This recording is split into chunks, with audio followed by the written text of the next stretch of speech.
మహాదేవుడును మన రక్షకుడునైన యేసుక్రీస్తు వారి నామములో శుభములు కలుగునుగాక.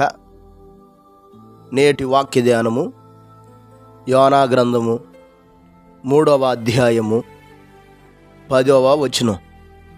ఈ నినివే వారు తమ చెడు నడతలు మానుకొనగా వారు చేయుచున్న క్రియలను దేవుడు చూచి పశ్చాత్తప్తుడై వారికి చేయుదునని తాను మాట ఇచ్చిన కీడు చేయక మానెను.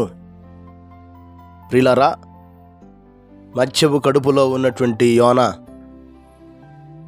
చివరికి ఒడ్డుకు చేర్చబడి మరలా నినివే పురమునకు పోయి ఆ నినివే పట్టణంలో ప్రవేశించి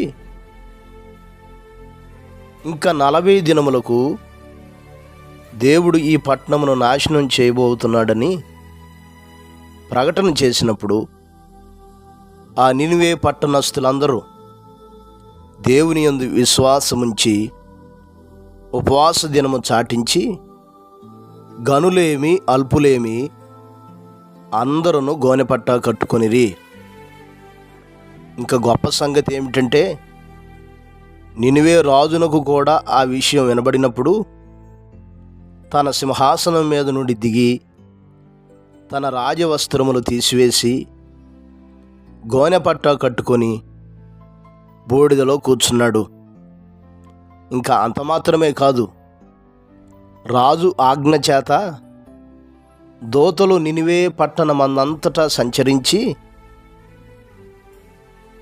ఏం తెలియజేశారంటే, ఒకవేళ దేవుడు మనస్సు త్రిప్పుకొని పశ్చాత్తప్తుడై మనము లయమ కాకుండా తన కోపాగ్నిని చల్లార్చుకొనును గనుక మనుషులు ఏమీ పుచ్చుకొనకూడదో, పశువులు కానీ ఎద్దులు కానీ గొర్రెలు కానీ మేతమేయకూడదో, నీళ్లు త్రాగకూడదో, మనుషులందరూ తమ దుర్మార్గములను విడిచిపెట్టాలి, బలత్కారమును మానివేయాలి, ప్రతి ఒక్కరూ మనోపూర్వకంగా దేవుని తట్టుకు తిరిగి ఆయన్ని వేడుకోవాలి అని తెలియజేసినప్పుడు ఈ ప్రజలందరూ తమ చెడు నడతలు మానుకొనగా దేవుడు వారికి చేస్తానని చెప్పిన కీడు చేయక మానటం మనం చూస్తున్నాం. ప్రియులరా, ఈ మాటలు మనం యోచన చేయాలి. యోనా యొక్క ప్రకటన మేరకు నినివే పట్టణస్థులందరూ దేవుని యందు విశ్వసించటం, దుర్మార్గములను విడిచిపెట్టడం, బలత్కారమును మానివేయటం, చెడు నడతలు మానివేయటం, మనోపూర్వకంగా హృదయపూర్వకంగా దేవుని తట్టుకు తిరిగి పశ్చాత్తాపపడటం మనం చూస్తున్నాం. ఎంత అద్భుతమైనటువంటి సంగతి!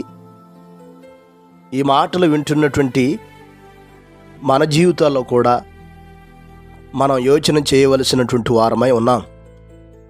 కొన్నిసార్లు దేవుని శిక్ష, దేవుని కోపము మన మీదకి రావటానికి కారణం ఏమిటంటే, మన దుర్మార్గపు క్రియలు, మన దుష్టక్రియలు, మన చెడు నడతలు,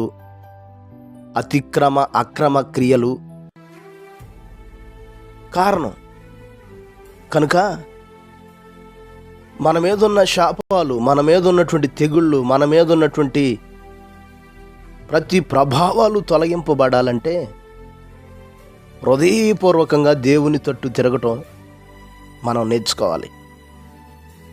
అతిక్రమములు దాచిపెట్టువాడు వర్ధిల్లడు గాని వాటిని ఒప్పుకొని విడిచిపెట్టేవాడు దేవుని మహాకనికరమును కృపను పొందుతాడు.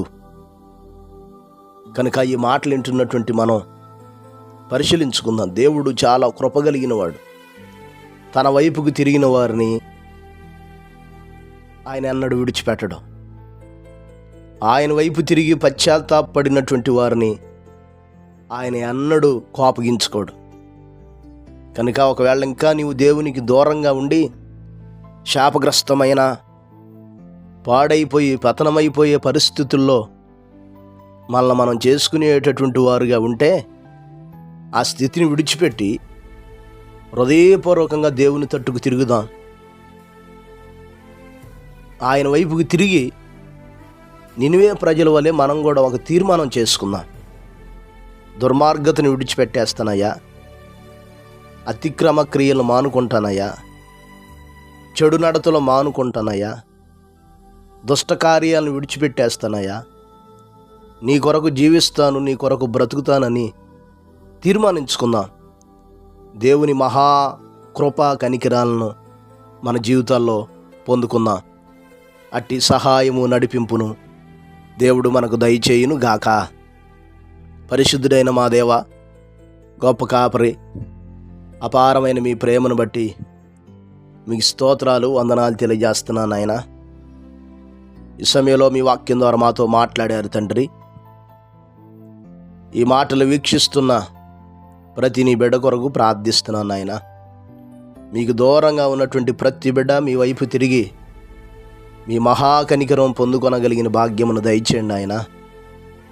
పనులు చేస్తున్న బిడ్డలు, ప్రయాణం చేస్తున్న బిడ్డలు, చదువుతూ ఉద్యోగ రీత్యా ఆయా రంగాల్లో ఉన్నటువంటి ప్రతి ఒక్కరి క్షేమం కొరకు, భద్రత కొరకు ప్రార్థిస్తున్నా.